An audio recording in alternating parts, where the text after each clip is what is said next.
Sir నమస్తే. నమస్తే అండి. మన మాతృభాష గురించి 2 ముక్కల్లో చెప్పగలరా? ఈరోజు మాతృభాష అని మన తెలుగు భాష గురించి మీరు అడిగారు, తప్పకుండా చెప్తానండి. సమాజంలో పచ్చదనం లేదు, మనుషులు వేసుకునే వస్త్రాల్లో నిండుదనం లేదు, మాట్లాడే భాషలో తెలుగుదనం లేదు.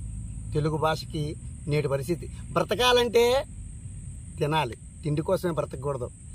అలాగే ఆంగ్ల భాష బ్రతకడానికి, బ్రతికే ఆంగ్ల భాష కాదు. అట్లా అమ్మ అనే పదంలో ఎంత గొప్ప మాధుర్యం ఉందో చిన్న పాట రూపంగా చెప్తాను చూడండి. అమ్మ అనే పిలుపులో అమృతము దాగి ఉందిరా, నాన్న అనే పిలుపులో నరజన్మకు మోక్షముందిరా.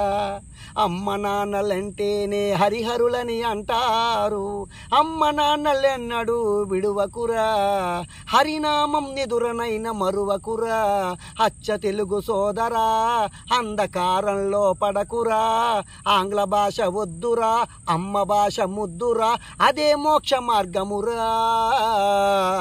ఇది ఆ దేవుని ఆదేశమురా సోదరా, తెలుగు భాషకు తెరవెయ్యకురా, తెలుగు భాషకు తెరవెయ్యకురా, తెలుగు భాషకు తెరవెయ్యకురా.